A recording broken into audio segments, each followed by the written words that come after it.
As I said earlier, this past week, water cooler talk has been dominated by the fake Dr. Matthew Lani. We were all talking about it. He was exposed by Twitter, or should I say ex-sleuths, for impersonating a medical doctor. Now, the health department has filed a criminal complaint against him. You know this. But the issue is far wider, with over 120 bogus doctors arrested in the last 3 years. Let's discuss this with Dr. Prince Maebane from the Solutionist Thinkers Group. Doctor, thank you for joining us this morning and your patience with us.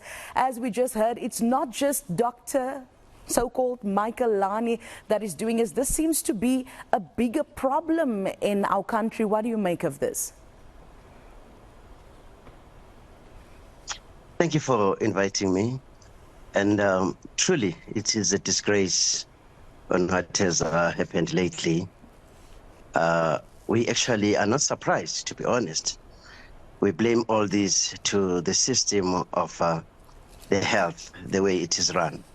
They are, as you just said, a number of them. This is just a drop in an island. There are a number of them in the country coming externally, and others, they are from our own brothers and sisters who are practicing like that.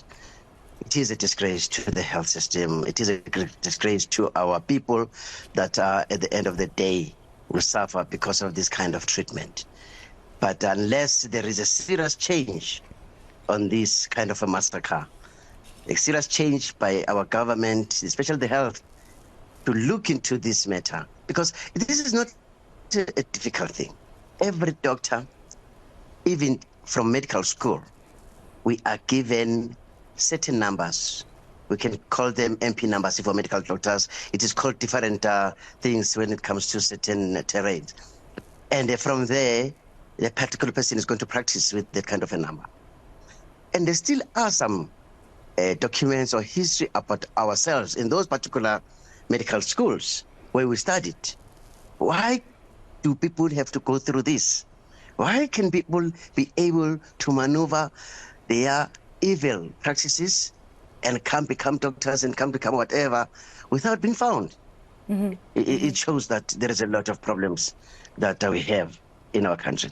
It doesn't only end on just people becoming practitioners medically.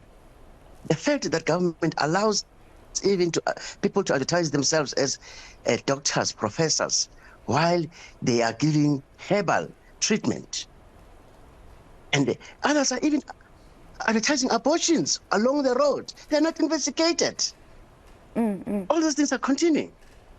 So what are you, it shows that there is my apologies for interrupting you, Doctor. As you said, there's a lot that needs to be done, and I think this leads to a much broader conversation that needs to be had about the general use of the titles, as you said, for instance, Doctor. But you mentioned it now. It's quite easy to check whether somebody is a registered medical practitioner or not. Why do you think it is that South Africans are so easy, it seems, to fall for these bogus doctors, to the point where we will even order medicine from them? What is it that causes us, in your opinion, to just fall for it so easily?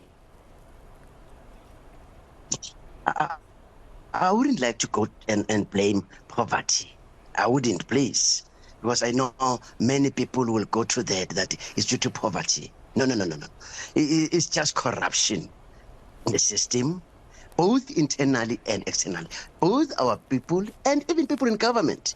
I want to believe that those people that are controlling such matters, some of them know about such things. A person cannot go and even practice in such a level, not in township and be underground, but in such a level and without being known.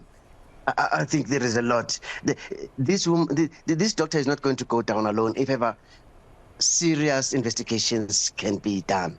There are a number of people that are involved in this. We've got a corrupt kind of a health system. Doctor, talk to me about the medical danger that these kind of situation poses, because people are even giving medical advice from Google. That one, I feel sorry for the community. I feel sorry for our people. I feel tears coming on my eyes, because that can be my mother, that can be my neighbor, that can be my relative, who can get such treatment so quick, so simple, by a person who doesn't even understand how this treatment is conducted.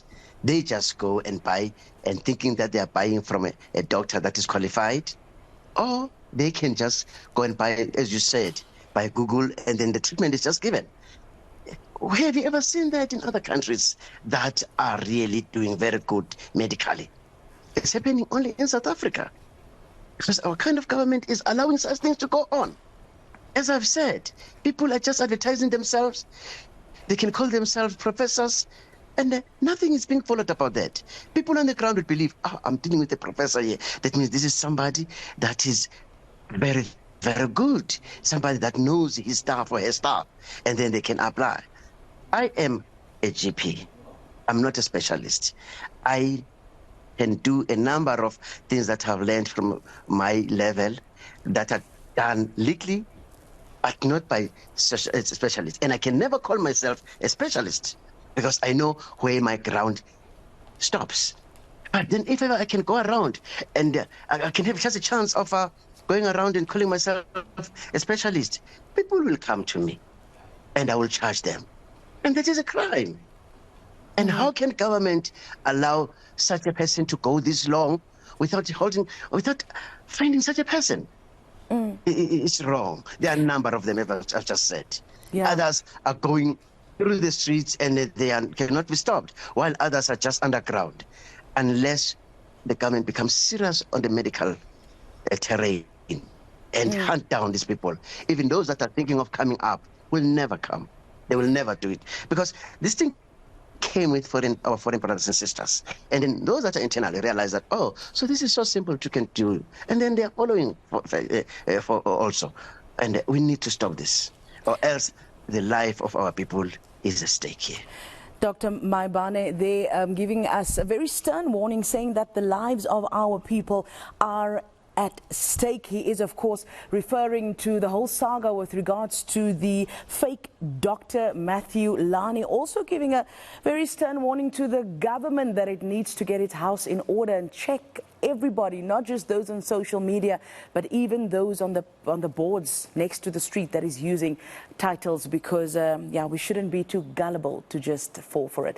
That was Dr. Prince Maebane. He's, of course, from the Solutionist Thinkers Group.